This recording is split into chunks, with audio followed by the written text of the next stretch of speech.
Барлықтарыңызға сәлем. Менің есімім Гүлшат. Бүгін біз сіздермен қорқыныш туралы айтатын боламыз. Қорқынышты қалай жеңуге болады, және де қорқыныштың артында тұрған көптеген мүмкіндіктер туралы айтатын боламын. Жалпы қорқынышты жеңу туралы, қорқыныштың не екені туралы мен мына жерде ұзақ айтып отырғым келмейді. Бірақ осы қорқынышты қалай жеңуге болады, қорқыныш дегеніміз не, онымен қалай күресу керек, қорқынышты жеңген кезде қандай сіздерді плюстар көріп тұрып, өзімнің жеке опытыммен бөліскім келеді. Сондықтан да алдағы уақытта менімен бірге болыңыздар. Мен сіздерге көптеген мотивацияға толы қорқыныштарыңызды жеңуге болатын техникалармен бөлісетін боламын. Жалпы қорқыныш дегеніміз не? Біздің миымыз бізді қорғауға арналған сондай бір механизм деуге болады. Мысалға қараңыздар, егер де сіз бірдеңені бастағыңыз келіп жатқан кезде өзіңіздің қорқып тұрғаныңызды байқасаңыз, ол нормально. Қорқыныш бұл кез келген адамның бойына біткен, сондай бізге берілген табиғи базовый настройка десек болады ғой. Ол қорқыныш болмайтын адам болмайды. Барлығында қорқыныш болады. То есть сіз бір заттан бастауға қорқып тұрсаңыз, бұл нормально, норма деп қараңыз. Барлық адамда қорқыныш болады. Неге? Өйткені біздің миымыз постоянно бізге тек қана бізді қорғаумен айналысады. Және де оған жаңа заттар жасататын кезде біздің миымыз бізді қорғап бастайды. Яғни біздің миымыз отказ береді. Мынаны жасауға, білмейтін жерге баруға, не болмаса өзіңіз білмейтін затты бастауға, ойлар келген кезде сіздің миыңыз сигнал береді. Там неизвестность. Ол жерде біз білмейтін орта, және ол жер қауіпті болуы мүмкін. Сен жеңіліп қалуың мүмкін, сен өліп қалуың мүмкін, сен қауіпті жерге түсіп қалуың мүмкін болғандықтан миымыз бізді содан қорғайды. Және де сол миымыз бізге, денемізге сигнал бере бастаған кезде бізде неше түрлі ішімізде қарсылықтар ояна бастайды. Яғни біз бірдеңені бастар кезде алдын ала андай жаман болады ғой, жаман исходты ойлап тұрамыз. Ал егер мынандай болып қалса, ал егер мен ақшамды жоғалтып алсамшы, ал егер қазір мен жоғалып кетсемші деген сияқты, сондай бір позор болып қалсамшы деген сияқты бір ойлар келе бастайды. Бұл бізде миымыздың біздің қорғап жатқан, бізге беріп жатқан сигналдары деп қабылдаймыз. Бірақ та қорқыныш бұл это нормально. Мен сіздерге өзімнің примерімді айтып өткім келеді. Мысалға, менде 10 жыл правам болды. Мен мектеп бітіргеннен кейін, университетке түскеннен кейін автошколаны оқып, правамды алдым. Бірақ ол кезде менде машине болмағандықтан, ол права менде сандықта жатып қалды. Ұзақ уақыттар бойы менде машина болмағандықтан, мен оны айдаған жоқпын, правамды қолданған жоқпын. Одан кейін жаңадан бір 5 жыл өткеннен кейін менің бір желанием пайда бола бастады. Машина үйрену деген, машина айдап көру деген. Сол моментте біз сестрам екеуміз бір аварияға түсеміз. Рульда менің сестрам болады, сестрам жаңадан машина алған болатын. Сол кезде аварияға түсеміз. Ол қатты авария емес, бірақ та менің бойымда мынандай машинаның қатты тормоз берген, шиқылдаған дауысы менің миымда қалып қойды. Содан кейін мен уже машина айдауға деген менде страх пайда болды. Мен машина айдасам, қазір мен ұрып аламын, қазір менің көп ақшам кетеді деген сияқты менің миымда установкалар қалып қалды. Содан кейін мен машинаны 10 жыл бойы айдамай жүрдім. 10 жыл бойы менің сандықта правам жатты. Бір мезетте менің жолдасым сапарға кетеді. Сондай сапарға кеткен кезде үйдегі 2 машина тұрады. Жолдасым машинесі және тағы бір машинеміз болады жаңадан алған. Сол 2 машина бізде тұрады, бірақ мен балалармен жалғыз өзім бір айға қаламын қалада. Сол кезде біз жаяу жүріп қаламыз да, таксимен жүреміз, және де таксимен, коляскамен, заттарымен жүрген маған өте ыңғайсыз болды. Сол моментте мен ойладым, неге маған бастап көрмеске деп жолдасымнан рұқсат алып, кәдімгідей мен автоинструктормен үйренемін деген ойға келдім. Автоинструкторды, әйел адамды тауып, сол кісімен мен 10 күн бойы практика жүзінде, енді мен теория жағынан білгендіктен, автошколаны оқығандықтан, практика жүзінде 10 практикалық сабақ алдым. Қалаға шықтық, өзімнің районымда жүрдік, парковканы үйрендім. Және де ол жерде маған уверенность бергені, ол автоинструктор әйелде қосымша тормоз болды. Және ол менің қасымда отырып, барлығын контролировать етіп, маған түсіндіріп отырды. Және де ол кісінің сабырлығының арқасында, профессионализмінің арқасында, иә, мен тез үйреніп кеттім. Екінші сабақтан бастап мен уже қалаға шығып бастадым. Мәшинемен ойлаңыздаршы, 10 жыл бойы қорқып жүрген мен екінші сабақта уже қалаға шығып бастадым. Бірақ менде рөлге отырған сайын менде қорқыныш болатын. Рөлге отырған сайын менде қорқыныш болатын. Ал қазір если мен біреудің машинасын ұрып алсамшы, ал қазір если мен біреуді тоқтай алмай қағып кетсемші деген сияқты басымда сан түрлі ойлар болатын. Бірақ мен машинаға отырар кезде міндетті түрде дұғамды оқып отырамын, және де жол бойы өзімнің дұғаларымды оқып солай айдап жүрдім. Солай үйрене келе, қазір уже мен 6 ай болды машина айдап жүргеніме. Мен өте қуанамын, мен машина айдап үйренгеніме. Қазір мен машина айдаған кезде мен бір демаламын ғой, шыны керек. Миымның барлығы сондай демалып, тек қана рульға, жолға қарап отырғандықтан миымыз демалып қалады. Шыны керек, мен қазір машина айдағанды өте қатты жақсы көріп кеттім. Одан кейін алғашқы біздің шетелге сапарымыз, иә, отбасымызбен шығар кезде.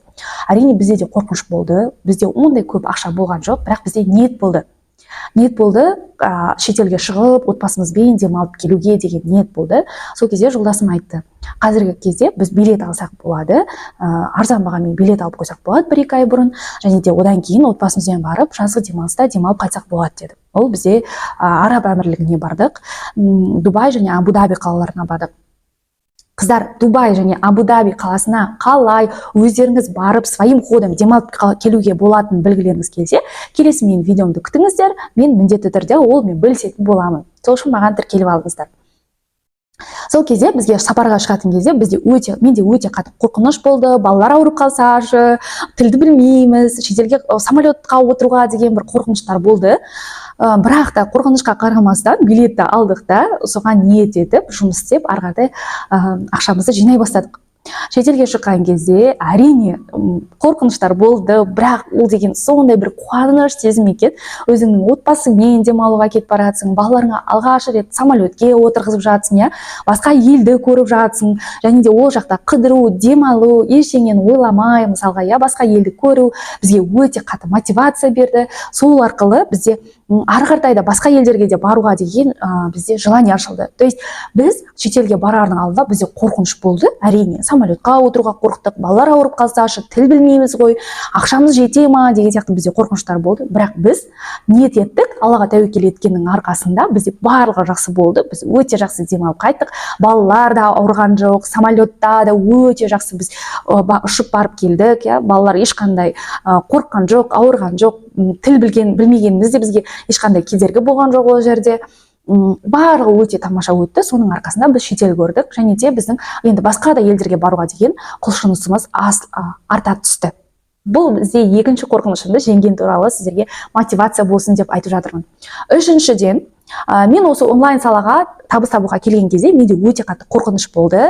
Мен деген осы саланы меңгеріп кете алам ба? Менің қолымда бір үлкен қаражат жоқ болды, және де сол маған өте қатты қорқыныш болды. Менің артымда ешқандай қаражат жоқ, және де мен сол арқылы табыс тауып кете алам ба? Деген сияқты менде қорқыныштар болды. Бірақ мен тұрақты түрде осымен айналыса бердім. Әр ай сайын маған неше түрлі кәсіптегі нишадағы адамдар келе бастады. Олармен сөйлестім. Бірде болды, менде провал моменттері болды. Ондай моменттерді мен өзіме сабақ ретінде қабылдадым, және де тоқтамай ары қарай жүре бердім. Және де ең маған күшті көмектескені осы жерде тұрақтылық. Тұрақты блог жүргізу, тұрақты сату, тұрақты адамдармен жұмыс жасау маған өте көп опыт алып келді, және де ол маған кейіннен табыс көзіме айналды. Және де онлайнда мен жұмыс жасап жатқаныма 5 жыл болды. Мен өзімнің Instagram парақшамда осы саладағы қыздарға онлайнда табыс табуға және табыстарын арттыруға көмектесетін қазіргі кезде инфопродюсер, наставникпін. Мен осы онлайнға келгелі бері өмірім өте қатты өзгерді. Шыны керек, басында мен бастап жатқан кезде ойладым, менің қазіргі кездегі бұл уақытша деп ойладым. Декретте отырған кезде айналыса тұрайын деген сияқты ой болды. Және де менде ондай ой болған жоқ, что мен бұл салада миллиондар табам деген менде ой болған жоқ. Менің басындағы қалауым осы салада балаларыма бір сыртқа шығып келуге, қыдыруға деген ақшамызды тапсам екен деп ойладым. Өзімнің қалауларымды, көйлектерімді қалаған, қыдыруға деген сондай ақшаларым болса екен деп ойладым. Және де ешкімнен ақша сұрамай тәуелсіз болғым келді. Сол себепті маған айына 100-200 мың тапсам маған жеткілікті деп келген болатынмын. Бірақ та табандылықтың, үнемі оқудың, үнемі ізденістің арқасында мен осы салада тұрақты табыс табамын, және де басқа да адамдарға осы салада табыс табуға көмектесіп жүрген наставникке айналдым. Ол да бір менің жеткен жетістігім. Қазіргі кезде менің қорқыныштарым ешқайда кеткен жоқ.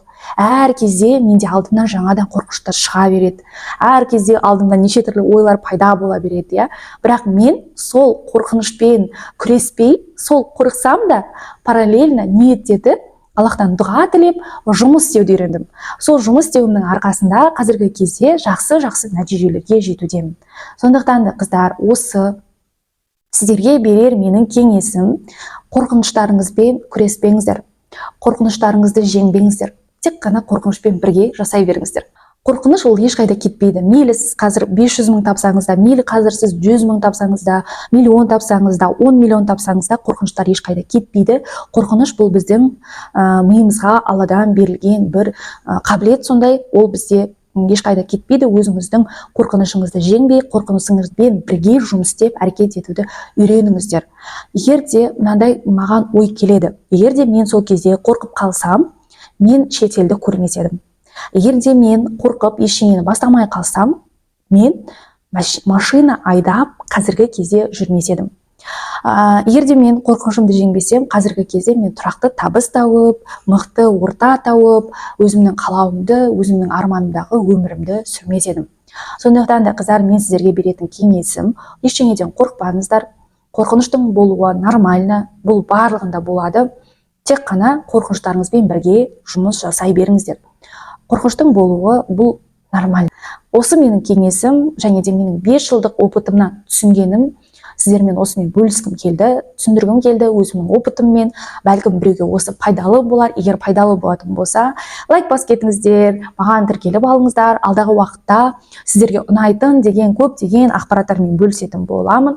Өзімнің опытыммен және де көптеген алған білімдеріммен осы каналымда тегін бөлісетін боламын. Маған тіркеліп алыңыздар.